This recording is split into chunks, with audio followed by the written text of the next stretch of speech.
The morning sun cast long shadows across the dying ranch as Sarah Matthews swept the front porch for what she knew would be the last time. Her father's gambling debts had finally come calling, and the creditors would arrive before noon. The wooden boards beneath her feet groaned with each step, much like her heart groaned with the weight of impending loss. Dust clouds appeared on the horizon, growing larger as riders approached. Sarah's hands trembled as she gripped the broom handle, watching 3 men on horseback emerge from the morning haze. But it was the 4th rider who made her breath catch in her throat. Tall and imposing, he sat his horse with natural grace, his long black hair flowing in the desert breeze. This was no ordinary creditor. The lead rider dismounted first, his boots heavy on the wooden steps. "You owe us money, Miss Matthews," he announced without preamble. "Your father's debts don't die with him." Sarah nodded, her voice barely a whisper when she replied that she understood but had nothing left to give. That's when the Apache warrior stepped forward. His dark eyes met hers with surprising gentleness despite his stern expression. "My name is Neshoba," he said, his English careful but clear. "Your father owed my people for cattle and land use. We require payment." As I listened to Sarah's story unfold in this harsh frontier landscape, I'm curious where in the world you're joining us from today, and what time it is in your corner of the earth right now. Sarah's heart hammered against her ribs as she realized her fate was about to change forever. The debt was too large, the ranch too worthless. But Neshoba's next words would offer an unexpected path forward, one that would transform both their lives in ways neither could imagine. The proposal hung in the desert air like smoke from a dying fire. "You will come with me," Neshoba said, his voice steady but not unkind. "Work for my people until the debt is paid." Sarah's mind reeled at the impossibility of it all. Yet what choice remained? The alternative was destitution, perhaps death in the unforgiving wilderness. She gathered her few belongings in a worn canvas satchel, her hands shaking as she folded her mother's quilt. Neshoba waited patiently by his horse, occasionally glancing toward the horizon as if reading signs in the shifting clouds. When she emerged from the cabin, he helped her onto a gentle mare without speaking, his touch brief but surprisingly careful. The journey began in silence, broken only by the rhythmic sound of hooves against packed earth. Sarah had never ventured far from the ranch, and with each mile, her familiar world faded behind them. The landscape changed gradually, becoming wilder and more beautiful than she had imagined. Neshoba rode slightly ahead, occasionally pointing out safe paths or warning her of loose stones. As the sun climbed higher, he finally spoke. "You are afraid," he observed without judgment. Sarah nodded, then found her voice. "Yes," she admitted, "but I have nowhere else to go." His dark eyes studied her face for a long moment before he replied that fear was not shameful when facing the unknown. They stopped beside a clear stream to rest the horses. Neshoba offered her jerky and water, watching as she ate with the careful attention of someone assessing a new responsibility. "You will learn our ways," he said quietly. "My people are not what you have been told." There was something in his tone that made Sarah look at him more closely, seeing perhaps the first hint of the man beneath the warrior's exterior. The Apache settlement appeared before them like a vision from another world. Sarah had expected primitive tents and chaos, but instead found well-organized homes built into the natural landscape, smoke rising peacefully from cooking fires, and children playing games that echoed with laughter. Her preconceptions crumbled with each step deeper into the community. Women emerged from their dwellings to watch the newcomer, their expressions ranging from curious to cautious. Neshoba dismounted and spoke to them in rapid Apache, his tone respectful as he explained Sarah's presence. An elderly woman with silver-streaked hair stepped forward, her weathered hands gentle as she touched Sarah's face, studying her with knowing eyes. "This is Ayana," Neshoba explained. "She is our healer. You will work with her." The older woman nodded approvingly and gestured for Sarah to follow. As they walked toward a dwelling filled with drying herbs and mysterious bundles, Ayana spoke slowly in broken English. "You learn fast, yes? Good hands for healing work." Sarah spent her first days struggling with the language barrier and unfamiliar customs. Everything was different from her sheltered ranch life. The way food was prepared, how water was gathered and stored, even the rhythm of daily activities followed patterns she had never encountered. But gradually, she began to notice the underlying wisdom in these traditions. Neshoba appeared each evening to check on her progress, his visits brief but attentive. He would speak with Ayana in their native tongue, then turn to Sarah with questions about her comfort and needs. She found herself looking forward to these moments, drawn to the quiet intelligence in his dark eyes and the unexpected gentleness in his deep voice that contrasted so sharply with his imposing physical presence. 3 weeks into her new life, Sarah faced her first real test. A young boy named Kaya arrived at Ayana's dwelling burning with fever, his small body racked with chills that worried his mother deeply. The traditional remedies weren't working quickly enough, and Sarah recognized the symptoms from her years helping her father through similar illnesses. She combined willow bark tea with cool compresses, techniques her mother had taught her, while Ayana watched with growing interest. The fever broke by dawn, and Kaya's grateful mother spread word throughout the settlement that the white woman possessed healing gifts. Sarah felt a warm pride she had never experienced at the ranch, a sense of truly contributing to something larger than herself. Neshoba arrived that evening with something new in his expression. "You did well today," he said, settling beside the fire outside Ayana's dwelling. "The boy's mother wishes to thank you properly." Sarah felt heat rise in her cheeks at his approval, surprised by how much his opinion had come to matter to her. They sat in comfortable silence watching the flames dance, until Neshoba began speaking about the land around them. He pointed toward distant mountains and explained how his people had lived here for generations, reading the seasons and weather patterns like familiar stories. His voice carried a deep reverence that made Sarah understand this wasn't just territory to him, but sacred ground. "I never knew," Sarah admitted quietly, "about any of this, about your people, this place." Neshoba studied her face in the firelight before responding that most white settlers never bothered to look beyond their own needs. "But you see with different eyes," he observed, and something in his tone made her heart beat faster. As autumn painted the canyon walls in brilliant colors, Sarah's days took on a new rhythm. Neshoba began teaching her to ride in the Apache way, showing her how to move with the horse rather than fight against its natural gait. His hands covered hers on the reins, warm and steady, sending unexpected shivers through her that had nothing to do with the cooling weather. "You trust the horse," he explained, his voice close to her ear as he adjusted her posture. "Feel its heartbeat, its breath. Become one spirit." Sarah found herself trusting more than just the horse. She was learning to trust this man whose strength seemed infinite yet whose touch remained gentle as morning mist. Their conversations grew longer each evening, moving beyond practical lessons to deeper sharing. Sarah told him about her lonely childhood on the isolated ranch, while Neshoba spoke of his youth learning from the tribal elders. She discovered he had traveled to distant cities as a young man, seeking to understand the white world that increasingly pressed against Apache territory. Wherever you're listening from tonight, I hope you're somewhere warm and safe, sharing stories with people who matter to you, just as Sarah and Neshoba are learning to share with each other.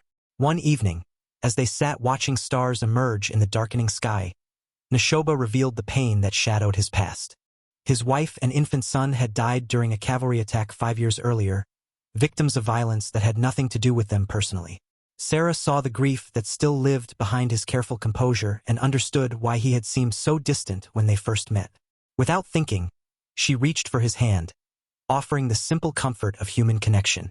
He didn't pull away. The morning brought unexpected danger in the form of dust clouds on the eastern horizon. Sarah was gathering medicinal roots with Ayana when the older woman suddenly stiffened, her experienced eyes reading threats in the landscape that Sarah was only beginning to understand. "Soldiers," Ayana whispered urgently, pointing toward the approaching riders.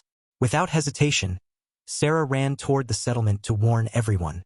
Her months among the Apache had taught her their survival depended on avoiding confrontation with the cavalry, whose commanders rarely distinguished between peaceful tribes and hostile raiders.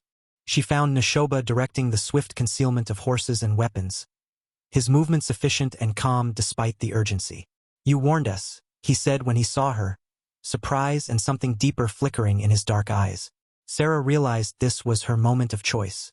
She could have remained silent, perhaps even gained favor with the soldiers by revealing the settlement's location. Instead, she had chosen to protect the people who had become her family. The patrol passed without incident, but the threat reminded everyone how precarious their peace remained. That evening, as the community gathered around the central fire, Ayana stood and spoke in Apache, her words carrying ceremonial weight. Sarah understood enough now to know the elder was speaking about her, about loyalty that transcended blood and birth. Neshoba translated quietly, his voice thick with emotion. "She says you have proven yourself one of us in spirit. She gives her blessing to whatever path your heart chooses." His eyes met Sarah's across the firelight, and she saw her own growing feelings reflected there, no longer hidden or denied. The first snows of winter brought more than cold to the settlement. They brought the long-awaited moment when Sarah and Neshoba could no longer deny what had grown between them through months of shared glances, gentle touches, and deepening trust. On a crystalline morning when the world sparkled like scattered diamonds, Neshoba found Sarah gathering firewood and spoke the words that would change everything. "I love you," he said simply, his breath forming clouds in the frigid air. Not as payment for debt, not as obligation. His choice. Sarah dropped the bundle of wood, her heart hammering as she looked into his earnest face. "The debt was forgotten long ago," she whispered back. "I stay because this is home, because you are home." Their first kiss tasted of snow and promise, tender yet full of the passion they had carefully held in check. When they broke apart, Neshoba rested his forehead against hers and spoke in Apache, words she was learning to understand. "My heart," he murmured, "my woman, my gift from the spirits." The tribal ceremony that followed was unlike anything Sarah had imagined. Women painted sacred symbols on her face with gentle fingers while singing ancient songs of blessing. Ayana presented her with a beautiful deerskin dress decorated with intricate beadwork, explaining that it had belonged to Neshoba's grandmother. Sarah felt the weight of tradition and acceptance settling around her shoulders like a warm blanket. As you listen to their love story unfold, I wonder about the traditions and ceremonies that mark important moments in your own culture and family, wherever you are in the world tonight. She was no longer Sarah Matthews, debt payment and outsider. She was woman who brings rain, beloved of Neshoba, daughter of the Apache wind. Winter's peace shattered with the arrival of government officials bearing documents that would destroy everything Sarah and Neshoba had built together. The territorial agent, a thin man with cold eyes, unrolled his papers with bureaucratic satisfaction and announced that all Apache tribes must relocate to designated reservations within 60 days. Sarah felt the blood drain from her face as she translated the official language for the tribal council. The reservation lands were hundreds of miles away, barren and unsuitable for the farming and hunting that sustained her adopted people. It was a death sentence disguised as government policy. Neshoba's jaw tightened as he listened, his warrior's composure barely containing the rage that burned in his dark eyes. "This is our ancestral land," he replied in careful English. "We have harmed no one. We farm, we trade, we live in peace." The agent shrugged with indifference that chilled Sarah to her bones. "Orders are orders," he said. "You have 60 days.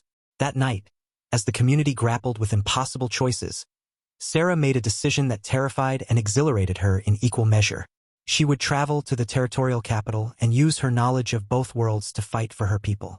Her pale skin and English tongue might open doors that remained forever closed to Apache voices. Neshoba initially refused to consider such danger. "You could be killed or worse," he argued, his hands gripping her shoulders. "And if you reach the capital safely, you might never return to this life." "To me." Sarah touched his face gently, seeing the fear behind his protective anger. "Then you must trust me to come back," she whispered. "Trust our love to bring me home." The territorial capital overwhelmed Sarah with its noise and chaos after months of peaceful canyon life. Dressed in her old ranch clothes and carrying her father's letters of introduction, she felt like an imposter navigating the marble halls of government buildings.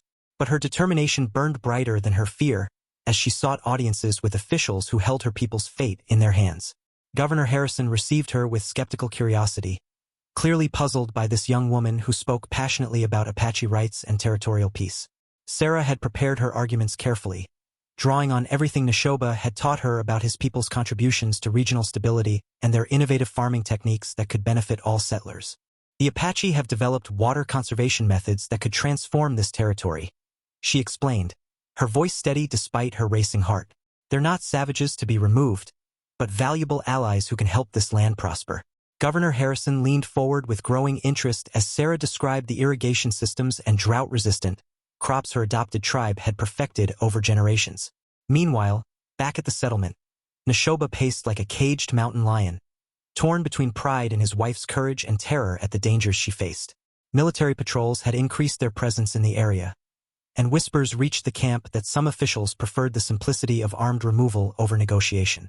As I share this moment of Sarah fighting for what she believes in, I'm curious about the battles you're facing in your own corner of the world right now, and what gives you strength to keep going. Sarah's most crucial meeting lay ahead, with the one man whose word could save or doom everything she held dear. Time was running out, and failure meant losing not just land, but the love and family she had found in the most unexpected place. Victory came in the form of an official document bearing the territorial seal, but Sarah's triumph felt fragile as she raced back to the canyon, praying she would arrive before military action made her negotiations meaningless. The treaty she had secured granted the Apache permanent rights to their ancestral lands in exchange for sharing their agricultural innovations with neighboring settlements. She found the tribe preparing for the worst, weapons cleaned and escape routes planned, while Neshoba stood watch on the canyon rim like a sentinel guarding everything precious in the world. When he saw her approaching with papers in hand and hope lighting her face, his composure finally cracked and he ran to meet her, sweeping her into his arms with fierce relief. The celebration that night rivaled their wedding ceremony in joy and significance. Sarah's success had done more than save their home. It had proven that bridges could be built between two worlds without sacrificing the integrity of either. The tribal elders formally acknowledged her as a peacebringer, a woman who fought with words instead of weapons and won battles that warriors could not. As families throughout the settlement share this moment of victory and relief, I wonder about the triumphs you're celebrating with your own loved ones tonight, wherever you are in this wide world. But perhaps the sweetest victory was the private moment when Neshoba pulled Sarah aside and whispered that their love had not only survived the test of separation and danger, but had grown stronger through the proving. She had chosen to return to him when she could have remained safely in the white world, and that choice meant everything. The future stretched before them bright with possibility, their love having conquered not just personal obstacles but the prejudices of an entire territory. Spring brought new life to the canyon in more ways than one. Sarah's pregnancy became apparent as the wildflowers bloomed, and the entire tribe celebrated the coming of a child who would bridge two worlds from birth. Neshoba was transformed by impending fatherhood, his protective nature extending from his wife to encompass the new settlement that grew around their successful water management innovations. The treaty had attracted other displaced Apache families seeking refuge and peaceful coexistence with white settlers. Sarah found herself teaching English to children while learning deeper levels of Apache wisdom from the elders who arrived with each new family. Her role evolved from outsider seeking acceptance to bridge builder helping others find their place in this unique community. Neshoba's position as tribal representative to the territorial government brought respect from both worlds. He traveled to the capital regularly now, consulting on policies affecting all native peoples, while Sarah managed the expanding agricultural programs that had become the settlement's pride and economic foundation. Their love story had become legend throughout the territory, inspiring other mixed couples to seek acceptance in their community. Sarah often marveled at how far she had traveled from that desperate morning when creditors arrived at her father's failing ranch. What had begun as payment for debt had become the greatest treasure of her life. As their story moves toward its beautiful conclusion, I'm thinking about all of you listening around the globe and wondering what new chapters are beginning in your own lives tonight. The child growing within her represented more than their personal happiness. This baby would be living proof that love could indeed conquer the prejudices and fears that divided peoples, creating hope for a future where differences enriched rather than threatened communities. 5 years later, Sarah stood in the doorway of their expanded home, watching their daughter play with the other children in the settlement that had grown into a thriving town. Little Maria moved effortlessly between English and Apache, her laughter ringing across the courtyard, where families from both cultures shared the evening meal together. Neshoba approached from behind, wrapping his arms around his wife as they observed the fruits of their unlikely love. The trading posts they had established brought prosperity to the entire region, while Sarah's book about Apache wisdom had been published in 3 cities, spreading understanding far beyond their canyon home. Their second child, a son named Samuel, slept peacefully in Sarah's arms, his tiny fist clutching a carved wooden horse that Neshoba had made with the same careful attention he once gave to weapons of war. The transformation from warrior to peacemaker, from debt payment to beloved wife, seemed miraculous even to those who had lived it. Visitors came regularly now, seeking to learn about their successful model of cooperation. Government officials, missionaries, and settlers all wanted to understand how this community had achieved what seemed impossible elsewhere. Sarah always told them the same thing. Love had made the difference, love that chose understanding over fear. As our story ends, I want to thank all of you beautiful souls who have journeyed with Sarah and Neshoba from around the world. Wherever you are tonight, remember that love truly can conquer all. The debt that brought them together had been paid long ago, but the treasure they found in each other would last for generations. a legacy of hope written in the hearts of their children and the peaceful community they had built together.